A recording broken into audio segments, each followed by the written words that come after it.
شروع اللہ کا نام لے کر جو بڑا مہربان نہایت رحم والا ہے۔ السلام علیکم سامعین محترم، امید ہے آپ سب لوگ خیر و عافیت سے ہوں گے۔ تم میں بہتر وہ ہے جو خود بھی قرآن سیکھے اور دوسروں کو بھی سکھائے۔ سبحان اللہ، سبحان اللہ۔ تو پیارے مسلمانوں، ہمیں بھی چاہیے کہ ہم قرآن پاک کو سیکھیں، اس کو ترجمے کے ساتھ پڑھیں اور اس میں غور کریں کہ اللہ تعالیٰ نے ہمیں کیا کیا حکم دیے ہیں اس قرآن پاک میں، اور اس کے بعد ہمیں چاہیے کہ ہم دوسروں کو بھی اس کو سکھائیں۔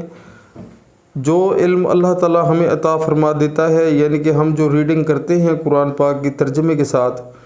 اور اس میں سے جتنے بھی ہمیں معلومات ملتی ہیں، اللہ کے احکام معلوم ہوتے ہیں، پھر ہمیں چاہیے کہ ان کو جو ہے دوسروں تک بھی پہنچائیں، اوروں کو بھی سکھائیں۔ لیکن افسوس کا مقام یہ ہے کہ ہم جو مسلمان ہیں، کلمہ پڑھنے کے بعد ہم یہ سمجھتے ہیں کہ ہم جو ہے بالکل آزاد ہو گئے ہیں، ہمارے لیے جنت پکی ہو گئی ہے، اور ہم بالکل اپنا غفلت میں ٹائم جو ہے وہ ویسٹ کر لیتے ہیں، اور ہمیں یہ احساس نہیں ہوتا کہ ہم یہ غلط کام کر رہے ہیں۔ دوستو، جب ہم کلمہ شریف پڑھ لیتے ہیں، اس کے بعد اللہ اور اللہ کے رسول صلی اللہ علیہ وآلہ وسلم کے حکموں پر بھی عمل کرنا ہم پر لازم ہے، جیسا کہ فرض نماز 5 وقت ہم پر لازم ہے۔ تو افسوس سے کہنا پڑتا ہے کہ بہت سارے لوگ جو ہیں، 95% لوگ مسلمان جو ہیں، وہ کلمہ پڑھنے کے بعد نماز کو بھی بھول جاتے ہیں اور قرآن پاک کو بھی بھول جاتے ہیں، نعوذ باللہ۔ یعنی کہ پڑھتے نہیں ہیں، نہ نماز پڑھتے ہیں، نہ قرآن پاک پڑھتے ہیں،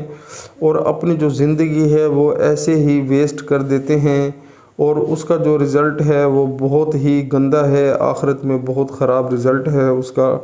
تو دوستو، اللہ تعالیٰ نے ہمیں موقع دیا ہے، زندگی دی ہے، تو ہمیں اس چیز سے فائدہ اٹھانا چاہیے، اور آج ہی سے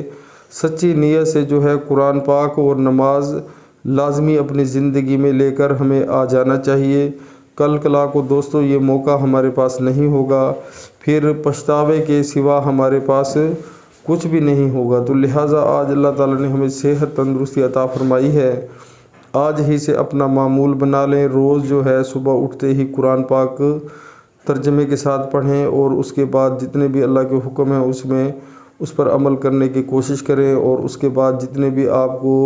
اللہ کے حکم اس میں سے معلوم ہوتے ہیں، اپنے دوستوں، رشتہ داروں، عزیز و اقارب میں، اپنے ہمسایوں کو، سب کو جو ہے جو آپ کے جاننے والے ہیں، ملنے والے ہیں، ان کو جو ہے لازمی بتائیں۔ تو اس طرح انشاءاللہ آپ بھی اس کار ثواب میں شامل ہو جائیں گے، اور آپ کو بھی ثواب ملتا رہے گا۔ تو دوستو، آج ہی سے عمل کرنا شروع کریں، قرآن پاک خود بھی سیکھیں اور اوروں کو بھی سکھائیں، انشاءاللہ بہت فائدہ ہوگا۔ السلام علیکم۔